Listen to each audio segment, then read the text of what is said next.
Se não houvesse telefone, estou-me a lembrar, por exemplo, do campo do Vila Franquense, onde o telefone mais perto que havia era numa bomba de gasolina que ficava a alguns 500 metros. E então eu ia ver um bocadinho do jogo, depois ia a correr até à bomba de gasolina, na altura era mais elegante, ia a correr até à bomba de gasolinas e estava 1-0, mas depois quando chegava ao campo já estava 2-1, voltava para a bomba de gasolina outra vez, telefonava, está 2-1, e foi assim, foi um dos jogos hilariantes que...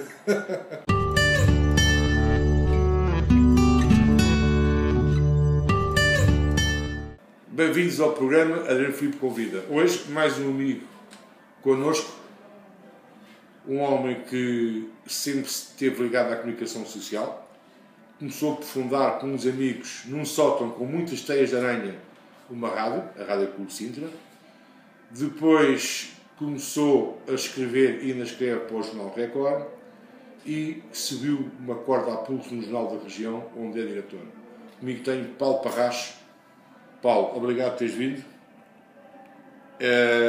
Muitas vezes me entrevistaste, quer na RCE da Rádio Clube de Sintra, quer para o Jornal da Região. Hoje dás-me a possibilidade de ser eu a fazer algumas perguntas. Mais uma vez por teres vindo, Paulo. Começaste ligado. Eu que agradeço e só para dizer que é um privilégio estar aqui e perceber-me também da grandeza deste projeto da Saleia TV, que deve ser acarinhado e deve merecer, enfim, a atenção de todos nós. Por isso, para mim, é um prazer enorme estar aqui, ainda para mais com um amigo grande que é o Adriano Filipe. Obrigado, Paulo.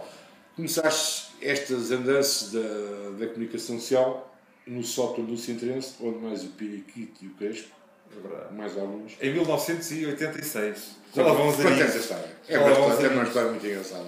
Não, sempre foi a minha paixão, a rádio sempre foi a minha paixão. Eu fazia emissões em casa, sozinho, gravações, relatos, via os jogos na televisão e relatava ao mesmo tempo e sempre tive esse bichinho da rádio. Quando surgiu a oportunidade das chamadas rádios piratas, e foi naquele ano, 85, 86, que se deu o boom das rádios piratas, então houve um grupo de pessoas que decidiram levar por diante um projeto para uma rádio em Sintra, a Rádio Clube de Sintra.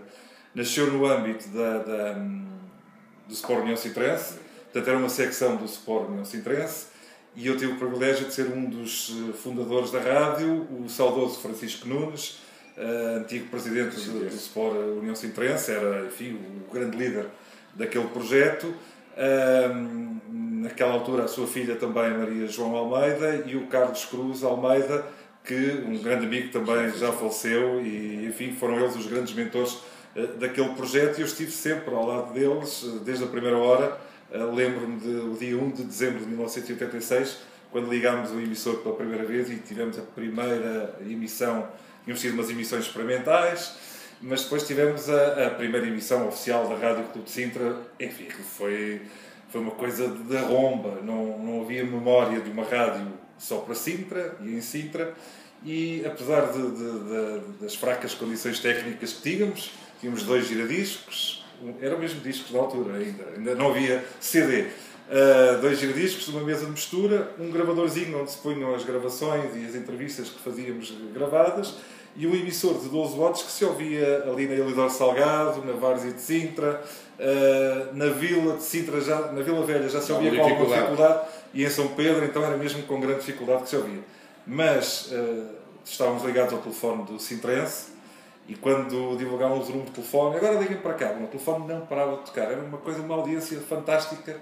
E se nós disséssemos assim, há histórias fantásticas para contar, eram precisos muitos programas destes para contarmos as histórias todas, mas se nós disséssemos assim, estamos aqui com sede, ou preciso comer um bolinho, havia uma fábrica de bolos, penso que ainda há, do outro lado da rua, 5 minutos depois estavam lá com uma caixa cheia de bolos, ou com uma bebida, ou com um café, porque o impacto da rádio era tão grande que as pessoas estavam sempre dispostas a corresponder àquilo que nós solicitávamos. Paulo, acompanhaste o nosso interesse enquanto estiveste na Rádio Clube Sintra e fizeste todos os relatos.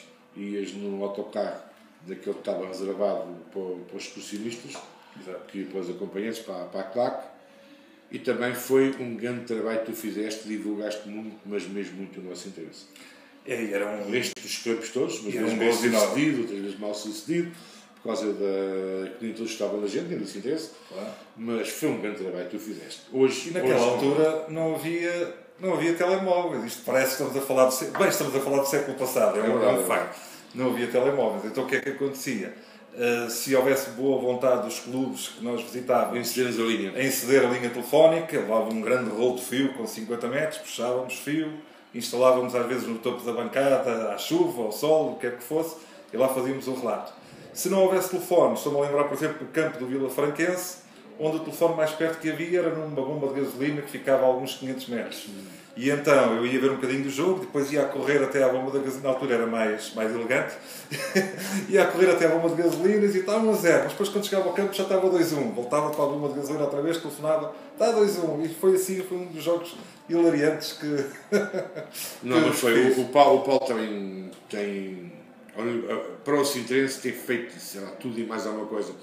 Lembras, Paulo, quando a gente instalou uma linha no campo de Sintrense, tínhamos um fio de alguns 300 metros de comprimento que se ligava a uma ficha, mas vocês ficavam com linha, com sinal, na bancada antiga. Exatamente.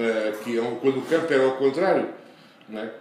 E depois os telefones ficavam em paralelo, e às vezes estávamos a fazer o relato e alguém ligava o telefone lá na secretaria e ouvia-se a conversa toda. Mas começaste a escrever para o Record.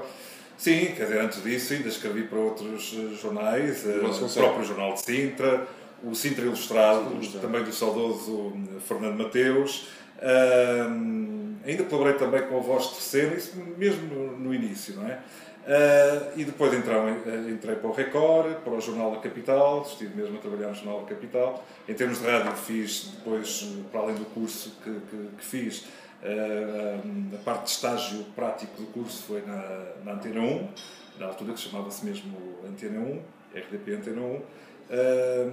E pronto, e depois da Rádio Clube de Sintra ainda estive na Rádio Ocidente também. E depois, a dada altura, deixei a rádio e entrei no Jornal da Região para me estabelecer a tempo inteiro. Por acaso é engraçado que hoje no Facebook do Ferreira dos Anjos Engenheiro vem uma foto com muitas fotografias da Rádio Ocidente num aniversário que houve. E é engraçado que o Ventura Saraiva também lá vem e é um dos que já estão a propor, e já não estão todos vivos, infelizmente, daquela foto que hoje vem, mas de fazer um jantar com aqueles colaboradores todos que a Rádio Ocidente também foi uma potência, quer a rádio, quer o próprio Jornal do Ocidente. Uma referência, foi um jornal da referência. E hoje, houve lá colaboradores que hoje estão, o caso do Nuno Azinheiro, que hoje está na RTP, não é? Tem um programa na 3. Sim, o Nuno Azinheiro, que era quase que um delfim para mim e para o Jorge Tavares, que era o diretor de informação da Rádio Ocidente, e o Nuno Azinheiro começou a dar os primeiros passos ainda jovem, muito jovem, com 16 anos, mas já tinha ali... Tinha ali um dedo e quis pôr o pessoal dele. A qualidade já estava ali, mas foi só... O Nuno Azinheiro só tinha uma coisa que não se podia estar com ele. Enquanto presidente de Sintrense ou vice-presidente na altura, podia conversar com o Paulo Parracha em off, não havia problemas, com o Nuno Azinheiro não se podia falar em off. Qualquer coisa que ele sabia, a primeira página, ou pequena, ou guardá-la, mas foi bons tempos. Só que às vezes a juventude, eu também, quando era jornalista mais jovem, era mais irreverente e por vezes menos ponderado. E às vezes a juventude leva-nos a ser menos ponderados, mais irreverentes, mas verdadeiros. E isso não creio que seja um defeito, penso que até é uma qualidade. Era notícia na altura, eu saber, não é? Eu hoje vou ver artigos que escrevi há uns bons anos atrás e gravações e se calhar hoje não dizia aquilo daquela maneira. Mas não é que não dissesse a mesma coisa, porque assim, quando estamos a falar a verdade, doa a quem doer, quando estamos a falar a verdade, aquilo é para ser dito. Por vezes há maneiras diferentes, menos agressivas, eu compreendo de o dizer. Que isso acontecesse e porquê? Naquela altura, os jornais nacionais, quer o Record, quer a Bola, justamente o Jornal da Bola, ligava muito a estes clubes aqui, nomeadamente ao Sindrense. E então, para o Nuno Azinheiro e a Rádio Ocidente, que ele já a pena, se ele conseguisse pôr uma notícia primeiro com o Jornal da Bola, que é o Jornal Nacional, isso tem do mérito. Nós e tivemos o Jorge Cavasso. Andamos à procura da primeira mão, não é? O Jorge Cavasso, que hoje continua ligado à Rádio Conselho de Mafra, pelo Sintrense foi, que a Rádio Clube de Sintra deixou de fazer relatos desportivos e nós conseguimos fazê-lo através da Rádio do Conselho de Mafra, que foi muito boa naquela altura. E também tivemos outro que colaborou muito com o Sintrense, o nosso amigo Jorge Cardoso, que também fez muitos relatos. Depois do Record, temos o Jornal da Região. Exatamente. Onde tu começaste como o Jornal da Região, que já lá vão uns 15 anos, desde que estou no Jornal da Região. Primeiro comecei como colaborador, na altura trabalhava ao mesmo tempo na rádio e colaborava com o jornal. Depois tive a proposta, ainda no tempo do Dr. Francisco Pinto Balsemão, para entrar para a redação, para o quadro do Jornal da Região. Entrei diretamente para o quadro, como jornalista. Passados uns anos passei a chefe de redação e, passados outros anos, subi a diretor ainda pela mão do Dr. Francisco Pinto Balsemão. Portanto, o jornal já teve 3 fases: a fase do grupo Empresa, de Pinto Balsemão, depois a fase em que ele transferiu para alguns sócios da empresa, mas já não era ele propriamente o dono do jornal, e aí continuei como diretor. E agora a nova fase, que estamos aqui em Sintra, pelas mãos do Sr. Adriano Lourenço, que é o líder da APA Metal, que recuperou este projeto do Jornal da Região, que estava, como sabem, esteve arredado durante um ano, com muita gente no desemprego, e há o grande mérito deste, sempre que posso fazer publicamente esse elogio, tenho que o fazer, deste empresário de Sintra, que deitou mãos a este projeto e fez questão de recrutar a maior parte dos desempregados que faziam parte do projeto. Que eras diretor na altura, exatamente. E que voltaste. E ele recuperou esta equipa com algum esforço pessoal e financeiro. José Carlos Sebastião também estava. João Carlos Sebastião, exatamente. E para nós é sempre sempre temos a oportunidade de fazer este agradecimento. Penso que é de elementar justiça, porque eu podia ter ido buscar outras pessoas, jovens, eventualmente estagiários, pessoas se calhar mais baratas, mas ele fez questão de trazer a equipa que já tinha a prática de fazer o Jornal da Região. E fez bem, porque fez o Jornal da Região foste tu. Sim. O Jornal da Região Sintra deve muito ao Paulo Parracho. Os amantes do desporto, através da Rádio Clube Sintra, o Jornal Record e também do próprio Jornal da Região, e a nossa Câmara Sintra, as outras freguesias, coletividades, muito deve ao Paulo Parracho. O Paulo Parracho divulgou sempre, mas sempre, e sem qualquer interesse na divulgação, no Jornal da Região. Porque, se formos ver nos jornais, quem tem o arquivo do Jornal da Região, vê lá quase tudo o que é Sintra é ensinado para o Paulo Parracho. O Paulo Parracho perdeu muitas noites na Assembleia Municipal, nas assembleias dos clubes, nos próprios jogos, nas próprias manifestações de rua. O Paulo Parracho é um exemplo de um jornalismo que ama o jornalismo e o seu conceito. Para além disto, e que o nosso tempo está perto do fim, o Paulo Parracho também é um elemento da Assembleia de Freguesia, da União Freguesias de Sintra, onde tem feito um bom trabalho, embora esteja na oposição, mas pelo que eu ouço, o Paulo Parracho tem feito um trabalho na oposição, mas construtivo, de apoio ao executivo da Junta e com uma grande preocupação. Aliás, sempre o Paulo Parracho sempre teve essa preocupação para os mais necessitados e pessoas com deficiência. O Paulo Parracho é um amante de todas as associações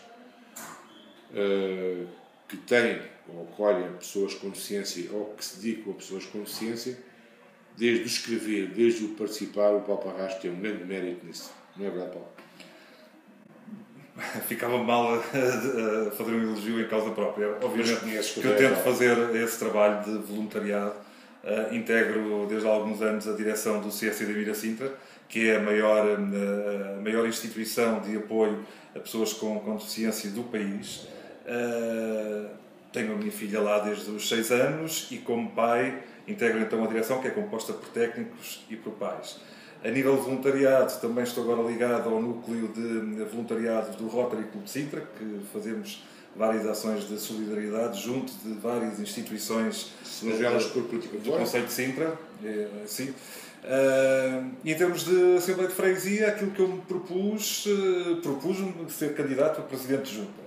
A população assim não o entendeu, tem que respeitar, mas aquilo que eu propus foi defender sempre os interesses da freguesia, independentemente das cores políticas. Acho que quando estamos a lutar por um interesse comum, que é o bem da freguesia, não há política. Por isso, ainda ontem, viabilizei o orçamento para 2016 da União de Freguesias de Sintra, sem qualquer dificuldade.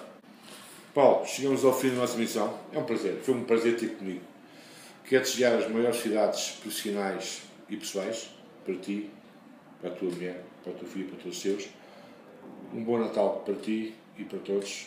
E muito obrigado por teres vindo. Foi um prazer, não? Um bom Natal também para todos os telespectadores da Saloia TV e votos de grandes felicidades para este projeto. E foi assim, chegamos ao fim de mais um Adriano Filipe Convida, hoje com um amigo mesmo, Paulo Parracho, e para si, Sr. telespectador, desejo para si, para a sua família, se não houver nenhum programa, penso que vai haver, mas se não houver, desejo um bom Natal, com muita paz e muita felicidade. Obrigado.